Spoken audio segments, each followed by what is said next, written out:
Depending on your IP infrastructure, you will use one of the following URLs in your browser to access the SmartServer Configuration UI.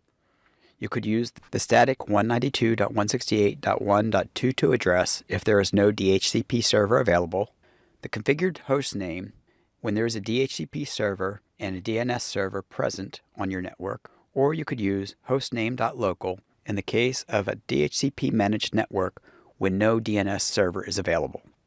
With the SmartServer IoT powered and connected to the same LAN network as your PC, your web browser can access the SmartServer Configuration UI, which provides a tab-organized interface to access settings needed to enable features that are required for your project.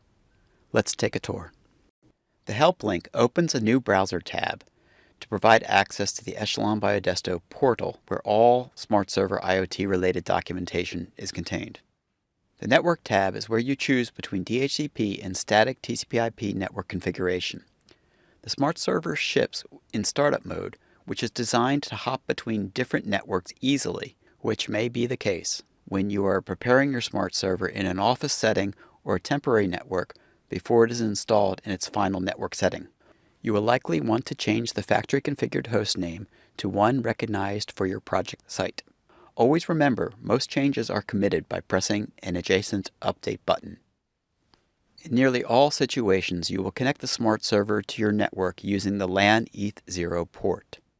In startup mode, the SmartServer will use DHCP to try to find an address and will rapidly fall back to a known 192.168.1.22 address if no DHCP server responds to an address request.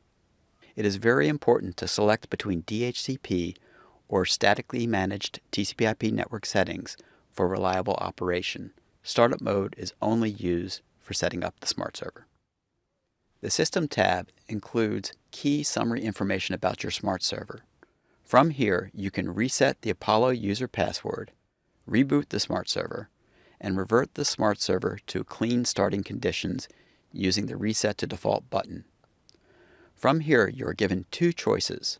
Most frequently, the Reset Databases is used to do a fresh start while maintaining the current network configuration. When clicked, allow 5 to 7 minutes for the database reset to complete. Note that other than the basic IP configuration, the feature settings will revert to factory settings.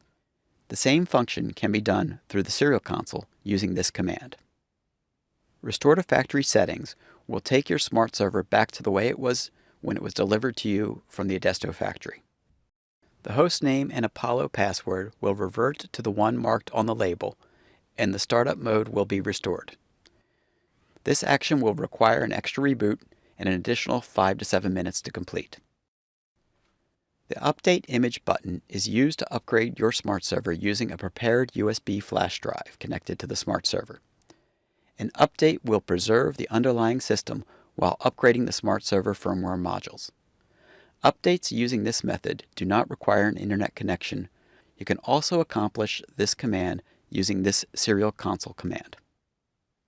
SmartServer password recovery is possible with a 20-second press and hold of the Connect button when this option is selected.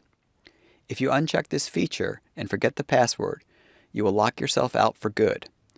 Only uncheck this feature if strict network security requires you to do so. The SmartServer contains self-signed certificates for security. By checking this option, signed certificates are enabled. This will create requirements with respect to certificate authority access and domain name registration. This is an advanced topic and will be covered in a future video. The remote CMS is left unchecked. We will cover this in a future video. The LAN tab lets you select RNI and router configuration options and port configurations. Each LAN interface adapter attached to the USB is assigned an interface LAN-X ID in order of discovery.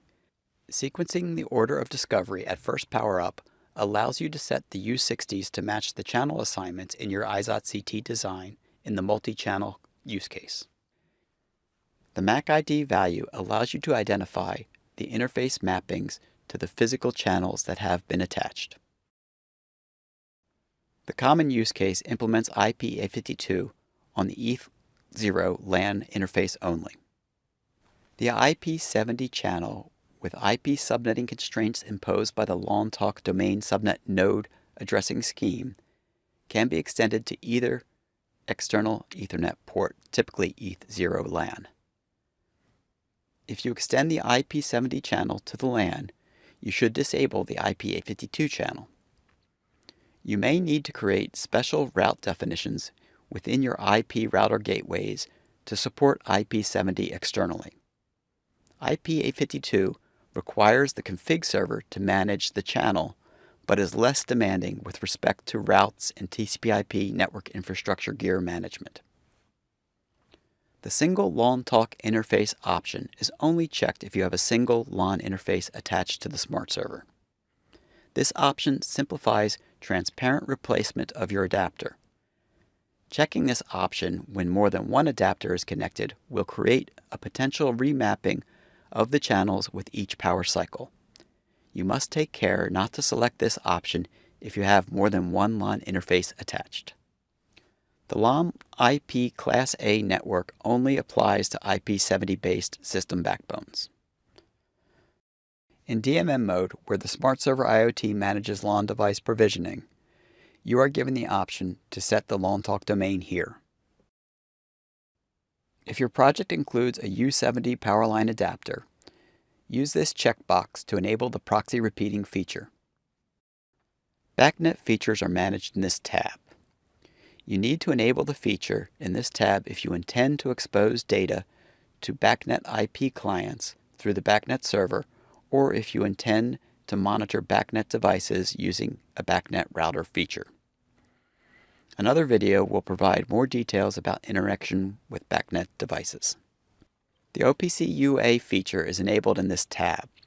You can bind the network interface to a specific TCP/IP port used by the OPC UA server.